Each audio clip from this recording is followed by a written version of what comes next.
Bismillahirrahmanirrahim. Assalamualaikum warahmatullahi wabarakatuh. Eh, Sebelumnya kami dari kelompok 5 akan mempresentasikan tugas studi kelayakan bisnis, yaitu proposal bisnis Artane Rotan. Perkenalkan, nama saya Dilma Ubaidillah. Perkenalkan, nama saya Sabila Nur Fadrila. Saya akan menjelaskan aspek umum. Dasar gagasan usaha ini adalah memanfaatkan potensi rotan yang melimpah di daerah, serta keterampilan pengrajin lokal untuk menghasilkan produk kerajinan bernilai jual tinggi sesuai dengan tren pasar dan memiliki peluang dan penjual luas. Prospek pasar. Usaha kerajinan rotan memiliki prospek pasar yang baik karena permintaan produk rumah tangga dan dekorasi alami terus meningkat. Produk rotan banyak diminati rumah tangga, kafe, hotel, dan toko dekorasi. Tren interior modern yang menggunakan material natural juga memperluas peluang pasar tidak hanya Kuningan, tetapi juga kota besar melalui penjualan online dan marketplace. Manfaat ekonomi. Usaha ini memberikan kontribusi ekonomi dan membuka lapangan pekerjaan, meningkatkan pendapatan masyarakat, serta memberdayakan pengrajin lokal. Manfaat sosial. Usaha ini memberi manfaat sosial dan meningkatkan keterampilan pengrajin melestarikan seni anyaman rotan, serta memberdayakan masyarakat. Daftar riwayat hidup pengelola. Nama Sapitri Indahyani, tempat tanggal lahir Cirebon 16 Desember 2003, agama Islam, alamat rumah Jalan Perjuangan 2 Harapan Mulia RT 3 RW 6 Kelurahan Karya Mulia Kecamatan Kesembai, Kota Cirebon. Alamat tempat usaha Jalan Raya Cijohono 27, Kelurahan Cijoho, Kecamatan Kuningan, Kabupaten Kuningan, Jawa Barat. Pendidikan terakhir SMA, pelatihan yang diikuti pelatihan public speaking dan pelatihan manajemen dasar. Pengalaman tour guide magang di bidang pelayanan, keterampilan public speaking, kerjasama tim, komunitas, interpersonal.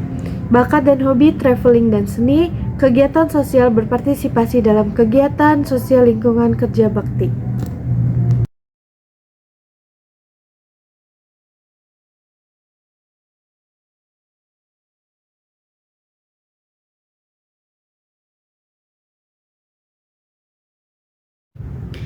Yang kedua, aspek pemasaran. Gambaran umum pasar, jenis produk yang dipasarkan, furnitur dan dekorasi rotan. Wilayah pemasaran mencakup daerah Kelurahan Cijoho, Kecamatan Kuningan, Kabupaten Kuningan. Untuk permintaannya, pemasaran pembeli, pasar domestik dan internasional. Jumlah konsumen 550 orang. Jumlah konsumen per bulan 2.200 unit. Total kebutuhan per tahun 26.400 unit. Proyeksi permintaan selama 5 tahun mendatang dari 2025 hingga 2029 yaitu 151.819. Penawaran yaitu kapasitas produk per tahunnya yaitu 7.500. Proyeksi penawaran pesaing selama 5 tahun mendatang yaitu 43.131. Rencana penjualan pangsa pasar yaitu 10,58% hingga 10,98%. Strategi pemasaran pesaing. Untuk mutu menggunakan bahan rotan pilihan dengan finishing mengkilat, kuat dan rapi. Ukuran menyediakan ukuran kecil, sedang dan besar. Kemasan produk kecil menggunakan bubble wrap. Untuk furnitur besar dilapisi kardus dan tali. Lainnya itu menawarkan desain modern, minimalis, custom warna. Harga satuannya itu 60.000. Syarat pembayaran DP 30 hingga 50%, potongan atau diskon 5%. Lainnya itu memberikan gratis ongkir dalam kota atau bonus produk kecil. Jalur penjualannya toko fisik atau showroom rotan, marketplace Shopee, Tokopedia Lazada, media sosial Instagram dan Facebook. Promosinya upload foto produk rutin di sosial media menggunakan influencer lokal, promosi besar dan mengikuti pameran. Strategi pemasaran perusahaan. Mutunya menggunakan rotan berkualitas, proses pengiriman optimal, finishing halus dan kuat. Ukurannya memiliki ukuran kecil, sedang, besar dan menerima custom size. Kemasannya menggunakan plastik tebal, bubble wrap untuk produk kecil. Produk besar menggunakan kardus tebal dan pelindung tambahan. Lainnya menawarkan desain modern, warna custom sesuai kebutuhan. Harga satuan 40.000. Syarat pembayarannya DP 30 hingga 50%, potongan diskonnya 5-15%, lainnya gratis ongkir dalam wilayah dan bonus produk kecil pembelian besar. Jalur penjualannya toko fisik showroom Rotan, marketplace Shopee, Tokopedia, Lazada, media sosialnya Instagram, Facebook, dan TikTok Shop. Promosinya promosi bundling dan potongan besar di hari besar, mengikuti pameran UMKM dan kerajinan, analisis pesaing. Harga mulai dari harga 60.000 hingga 20.000, diskonnya 15%, 10% dan 5%. Bentuk pembayarannya itu sama, bisa DP 30 hingga 50%. Promosinya itu promo bundling dan potongan di hari besar, diupload foto produk rutin di sosial media, promosi dengan sosial media. Kemasannya menggunakan plastik tebal dan bubble wrap untuk produk kecil dan produk besar, dan perusahaan yang lain sama untuk berkemasnya. Kualitas produk menggunakan rotan kualitas, proses pengeringan optimal, finishing halus dan kuat.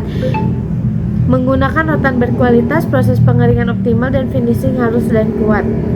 Higienis, gudang bersih, gudang cukup tertata, quality control ketat karena rating online. Pelayanan purna jual yaitu garansi 7 sampai 14 untuk garansi 7 hari, retur atau refund. Lokasinya usaha workshop dan gudang, workshop rumahan tanpa workshop fisik. Kemudahan bahan bakunya penyuplai lokal, penyuplai bahan baku dan mitra supplier. Pemasoknya petani rotan Cirebon, Majalengka, supplier rotan dan supplier marketplace. Lokasi usahanya pesan partai besar dan custom kerajinan, katalog estetik. Lain-lainnya harga relatif tinggi, promosi digital belum kuat, volume partai teratas. Perkenalkan, nama saya Muhammad Ihsan Mauludi. Di sini saya akan menjelaskan bagian aspek produksi, aspek organisasi, dan SDM. 3.1 produk. Yang pertama itu ada ciri-ciri produk, dan yang kedua itu ada kegunaan utama produk. Lalu selanjutnya 3.2, di sini ada proses produksi, skema atau bagian alur proses produksi, yang dimana di sini ada input, proses, dan output. Lalu selanjutnya 3.3, di sini ada kapasitas produksi dari tahun 2025 sampai tahun 2029. Rencana produksi dalam unitnya itu bisa dilihat di sini ya, terlihat jelas. Lalu selanjutnya 3.4, di sini ada tanah. Kami tidak membeli tanah tersebut, tetapi sewa per tahun dengan harga 10 juta. Lalu selanjutnya di sini juga ada bangunan, sama saja kami tidak membeli bangunan tersebut, tetapi sewa per tahun dengan harga 15 juta. Selanjutnya 3.6, di sini ada utilitas atau sarana, bisa dilihat di sini dengan total biayanya itu 2.300.000. Lalu 3.7, di sini ada mesin dan peralatan. Di sini total biaya keseluruhannya itu 7.200.000. Lalu selanjutnya 3.8, di sini ada kendaraan. Kami membeli kendaraan tersebut dengan harga 15 juta. Lalu selanjutnya di sini ada 3.9, bahan baku dan bahan pembantu.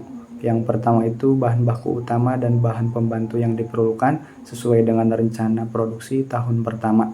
Bisa dilihat di sini dengan total biaya keseluruhannya itu 7.610.000. Lalu yang kedua itu ada persyaratan pembelian bahan baku, dan yang ketiga itu ada ketersediaan dan kesinambungan bahan baku. Selanjutnya 3.10, di sini ada tenaga kerja langsung. Yang pertama itu ada sistem harian. Jumlah tenaga kerjanya itu ada 8. Total keseluruhannya itu 6.760.000. Lalu yang kedua sistem borongan atau subkontrak. Bisa dilihat di sini dengan total biaya keseluruhannya itu 5.700.000. Selanjutnya di sini 3.11 ada biaya umum pabrik. Di sini total biaya keseluruhannya itu 1.150.000. Lalu selanjutnya 3.12, di sini ada limbah. Yang pertama itu ada kualitas limbah dan cara pembuangannya. Bisa dilihat di sini yang pertama itu ada limbah padat, limbah cair, dan limbah udara. Lalu yang kedua biaya pengendalian limbah per tahun. Dengan totalnya itu 3.150.000. Lalu yang ketiga itu ada prosedur AFVAL. Yang pertama pemisahan limbah cair, penyaringan awal, pengendapan atau setting, pembuangan air atas, pengelolaan lumpur endapan, dan yang terakhir itu ada pencatatan sederhana. Lalu selanjutnya di sini saya akan menjelaskan bagian aspek organisasi dan SDM. Yang pertama itu umum. Nama perusahaannya itu Artanda Rotan, nama pemiliknya itu Sapitri Indayani, alamat kantor dan tempat usahanya Jalan Raya Cijoho, nomor 27, Kelurahan Cijoho, Kecamatan Kuningan, Kabupaten Kuningan, Jawa Barat. Bentuk badan hukumnya itu UMKM, tahun berdirinya itu tahun 2023. Selanjutnya di sini ada bagan atau struktur organisasi. Bisa dilihat di sini ada owner, ada manajer operasional, ada bagian produksi, ada driver atau pengirimannya, lalu ada admin dan pemasarannya. Selanjutnya ada keuangan dan yang terakhir itu ada satpam. Selanjutnya di sini ada uraian jabatan. Bisa dilihat di sini jumlah orangnya itu 2 orang, lalu gaji keseluruhan per tahunnya itu 51.600.000. Lalu selanjutnya di sini ada perizinan dengan biaya keseluruhannya itu 850.000. Selanjutnya di sini ada kegiatan praoperasi dan jadwal pelaksanaannya. Total biaya keseluruhannya itu 5 juta. Lalu selanjutnya di sini ada inventaris kantor. Bisa dilihat di sini total biaya keseluruhannya itu 6.900.000. Selanjutnya di sini yang terakhir itu ada perlengkapan kantor. Bisa dilihat di sini total keseluruhannya itu 850.000. Terima kasih. Baik, untuk struktur aspek keuangan, terdapat 4 poin utama yang menjadi dasar penilaian kelayakan finansial sebuah proyek. Yang pertama yaitu perkiraan pembiayaan proyek, berisi rincian kebutuhan modal, investasi aset tetap, dan modal kerja yang diperlukan untuk memulai bisnis. Kemudian perkiraan laba rugi proyek, pendapatan dikurangi beban untuk melihat apakah bisnis tersebut menghasilkan keuntungan atau kerugian dalam periode tertentu. Kemudian yang ketiga, perkiraan arus kas atau cash flow, rencana keluar masuknya uang tunai untuk memastikan bisnis memiliki likuiditas yang cukup untuk beroperasi. Kemudian yang terakhir, perkiraan neraca, gambaran posisi keuangan, aset, yaitu aset, utang, dan modal pada titik waktu tertentu di masa depan. Baik, untuk selanjutnya itu ada biaya proyek. Yang pertama itu ada investasi harta tetap. Untuk tanah totalnya 10 juta, untuk kreditnya juga 10 juta. Untuk bangunan yaitu totalnya ada 15 juta, untuk kreditnya juga ada 15 juta. Untuk mesin dan peralatan itu ada 7.200.000 dan untuk kreditnya juga ada 7.200.000. Untuk inventaris kantor itu ada totalnya ada 6.900.000 dan kreditnya juga ada 6.900.000. Untuk kendaraan itu ada totalnya 15 juta dan kreditnya juga ada 15 juta. Untuk total harta tetap totalnya itu ada 54.100.000. Untuk kreditnya juga ada 54.100.000. Untuk yang kedua itu ada investasi praoperasi. Yang pertama ada survei pasar, totalnya ada 150.000. Untuk modal sendirinya ada 1 juta. Untuk kreditnya juga ada minus 850. Untuk yang kedua itu ada menyusun rencana ulang. Untuk menyusun rencana usaha ada dengan total 300.000. Modal sendirinya ada 2 juta dan kreditnya ada minus 1.700.000. Untuk mengurus perizinan ada totalnya 400.000. Modal sendirinya 3 juta. Untuk kreditnya juga ada minus 2.600.000. Yang keempat itu ada survei tempat usaha. Totalnya 150.000. Untuk modal sendirinya ada 500.000 dan kreditnya juga ada minus 350. Terus ada survei mesin atau peralatan, totalnya ada 100.000. Modal sendirinya ada 5 juta dan kreditnya ada minus 4.900.000. Terus ada instalasi listrik, air, dan telepon. Totalnya ada 1.500.000. Modal sendirinya 5 juta. Untuk kreditnya minus 3.500.000. Terus yang ketujuh ada mencari tenaga kerja dengan total 200.000. modal sendirinya 2 juta, terus ada kreditnya minus 1.300.000. Terus ada uji coba produksi, totalnya ada 700.000, modal sendirinya 2 juta, dan kreditnya minus 1.300.000.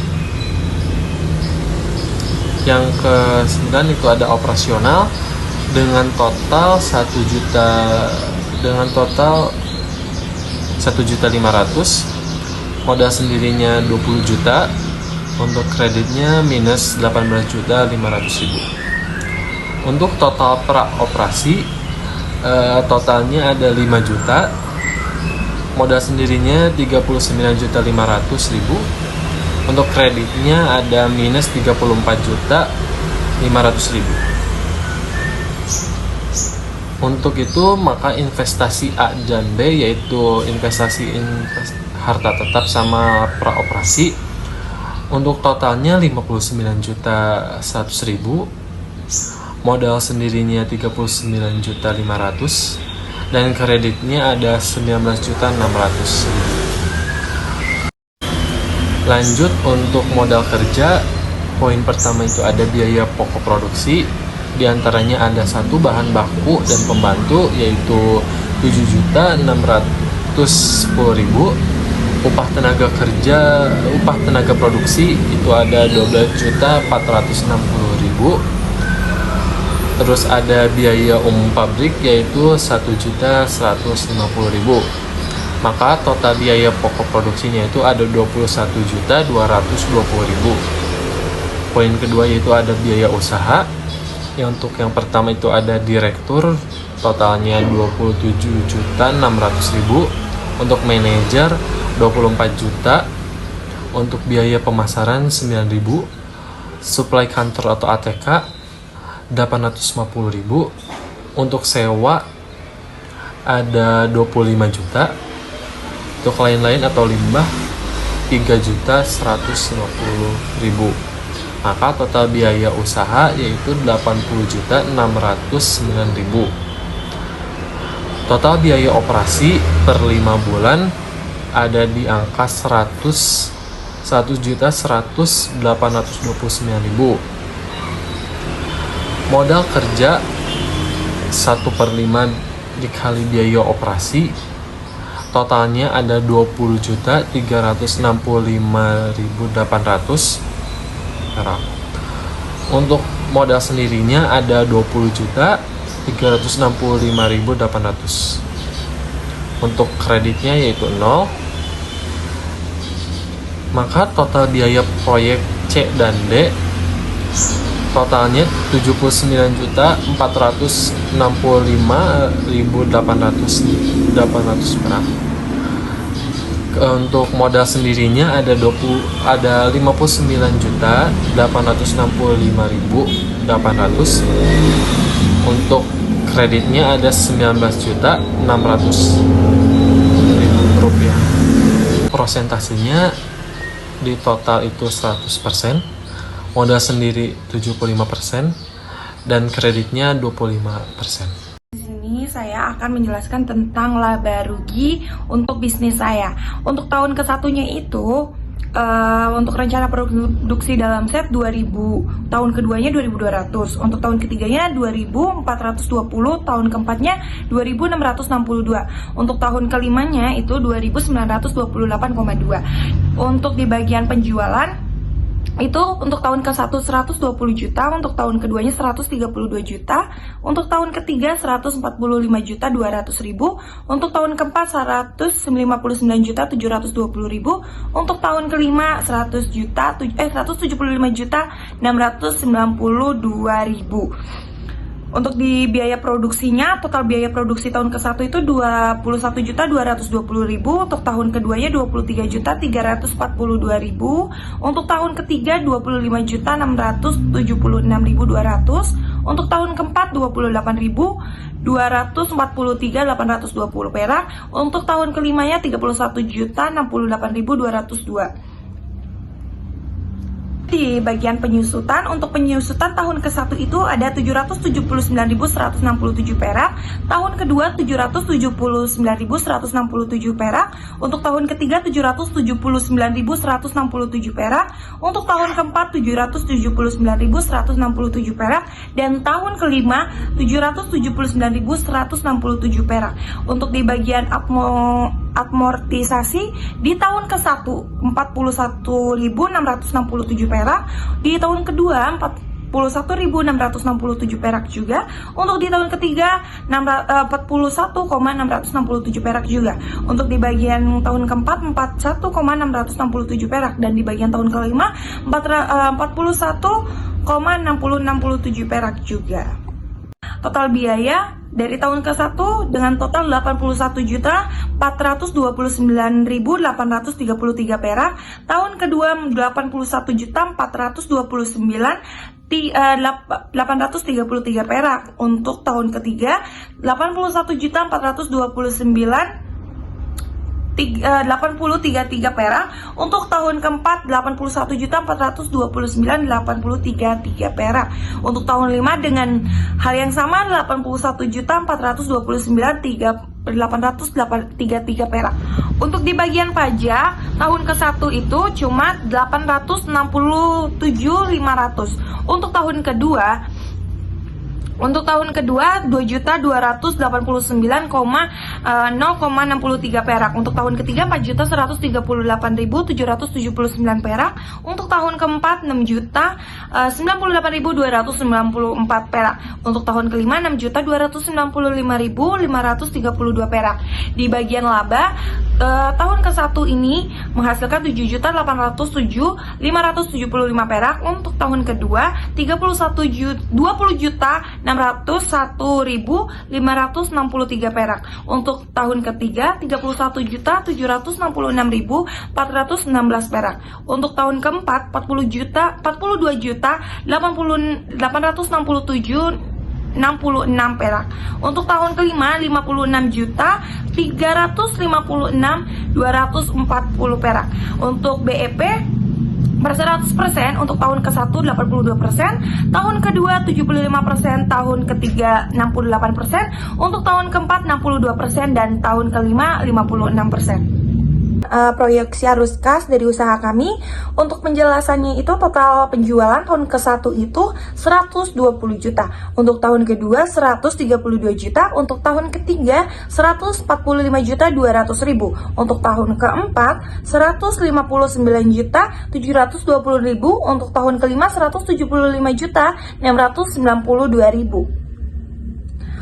Untuk di bagian A, arus kas masuk, total kas masuk di tahun 0 itu 79.465.800, untuk tahun ke-1 140.365.000, untuk tahun kedua 153.1.048 perak, untuk tahun ketiga 179.630.284 perak, untuk tahun keempat 218.764.374 perak, untuk bulan kelima atau tahun kelima 270.431.714 perak. Untuk di bagian B atau arus kas keluar, untuk total kas keluar di tahun ke-0 itu 59.100.000, untuk di tahun kedua 111.371.592 perak, untuk tahun ketiga 110.577.694 perak, untuk tahun ketiga 112.596.750 perak, untuk tahun keempat 116.031.500, untuk tahun kelima 118.514.926 perak. Untuk di bagian kas netonya itu untuk tahun ke-0 20.365.800, untuk tahun ke-1 28.994.208 perak, untuk tahun kedua 42.423.440 perak, untuk tahun ketiga 67.037.534 perak, untuk tahun ketiga tahun keempat 102.732.874 perak. Untuk di tahun kelima 151.916.778 perak. Untuk di bagian D atau kewajiban bank, total kewajiban bank di tahun 00 tahun ke-1 7.993.160 perak. Untuk tahun kedua 7.953.160 perak. Untuk tahun ketiga 7.993.160 perak. Dan di tahun 4 dan tahun 5 pun dengan hal yang sama. Untuk di bagian E atau saldo kas berakhir, di bagian tahun ke-0 itu 28.365.800. Untuk tahun ke-1 21.1.048 perak. Untuk tahun kedua 34.420.28 perak. Untuk tahun ketiga 59.944.328 perak. Untuk tahun keempat itu 94.739.714 perak. Untuk tahun kelima itu 143.923.628 perak. Baik, di sini ada untuk bagian pertama itu ada kas masuk. Total kas masuknya itu untuk tahun 00, untuk tahun ke-1 itu 120 juta, untuk tahun kedua 132 juta, untuk tahun ketiga 145.200.000, untuk tahun keempat 159 juta 720.000, untuk tahun kelima 175.692.000. Untuk di bagian total kas keluar untuk tahun 0 59 juta 100.000, untuk tahun ke-1 111.371.592 perak. Untuk di tahun kedua 110.577.604 perak. Untuk tahun ketiga 112.992.750 perak. Untuk tahun keempat 116 juta 31.500. Untuk tahun kelima 118.514.926 perak. Untuk di bagian kas neto tahun ke-0 itu minus 59.100.000, untuk tahun ke-1 8.628.408 perak, untuk tahun kedua 21.422.396 perak, untuk tahun ketiga 32.607.250 perak, untuk tahun keempat sebesar 43.688.500 perak. Untuk di tahun kelima 57.177.74 perak. Untuk di bagian faktor diskon IL sama dengan 18%, tahun ke-0 itu 1, tahun ke-1 itu 0,8475, tahun kedua 0,71 71.82, tahun ketiga 0,60.086, tahun keempat 0,5158, tahun kelima 0,4371. Untuk di bagian nilai sekarang CXT itu yang tahun ke-0 59.100.000, untuk tahun ke-1 itu 7.312.210 perak, untuk tahun kedua 15.385.231 perak, untuk tahun ketiga 19.845.779 perak, untuk dibagi tahun keempat 22.534.42 perak, untuk tahun kelima 42.992.626 perak.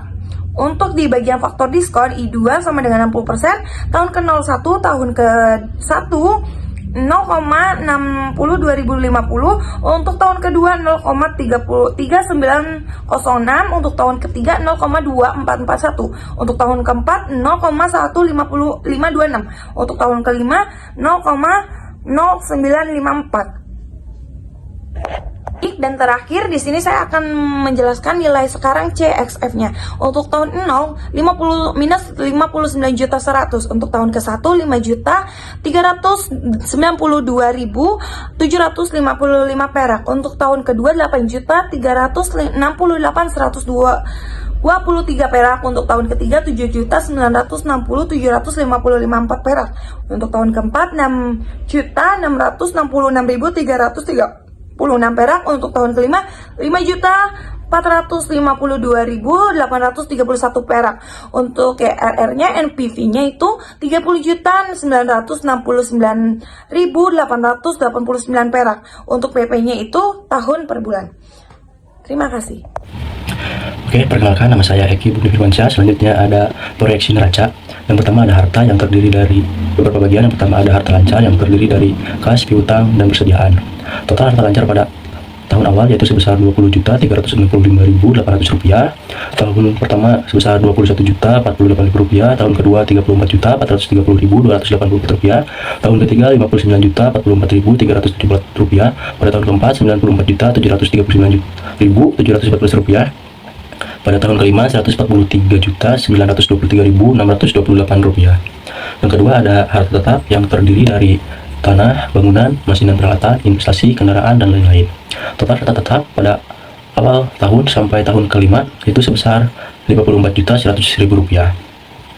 Selanjutnya ada akumulasi penyusutan pada tahun pertama yaitu Rp779.167. Tahun kedua Rp1.555.330. Pada tahun ketiga Rp2.337.500. Tahun keempat Rp3.116.667. Tahun kelima yaitu sebesar Rp3.895.833. Selanjutnya ada nilai buku harta tetap pada tahun awal yaitu sebesar Rp54.100.000. Tahun pertama Rp53.320.833. Pada tahun kedua Rp52.541.667. Pada tahun ketiga Rp51.762.500. Pada tahun keempat Rp50.983.333. Pada tahun kelima yaitu sebesar Rp50.204.167. Selanjutnya ada investasi praoperasi pada tahun awal sampai tahun kelima sama yaitu sebesar Rp5 juta. Selanjutnya ada akumulasi amortisasi pada tahun pertama yaitu sebesar Rp41.667. Tahun kedua Rp83.333. Tahun ketiga Rp125.000. Tahun keempat Rp166.667. Tahun kelima sebesar Rp208.333. Selanjutnya ada nilai buku harta terwujud pada tahun awal yaitu sebesar Rp5 juta. Tahun pertama yaitu Rp4.958.333. Tahun kedua sebesar Rp4.916.667. Tahun ketiga Rp4.875.000. Tahun keempat Rp4.833.000. Tahun kelima Rp4.791.667. Total harta A ditambah B ditambah C pada tahun awal yaitu sebesar Rp79.465.800. Tahun pertama Rp79.280.215. Tahun kedua Rp91.880.618. Tahun ketiga Rp115.681.084. Tahun keempat sebesar Rp150.556.381. Tahun kelima Rp198.919.461. Selanjutnya ada hutang dan modal. Dibagi menjadi beberapa bagian. Yang pertama ada hutang lancar yang terdiri dari hutang dagang dan kredit modal kerja. Total hutang lancar pada tahun awal itu Rp0. Pada tahun pertama sebesar Rp4.073.160.000. Tahun kedua Rp8.146.320. Tahun ketiga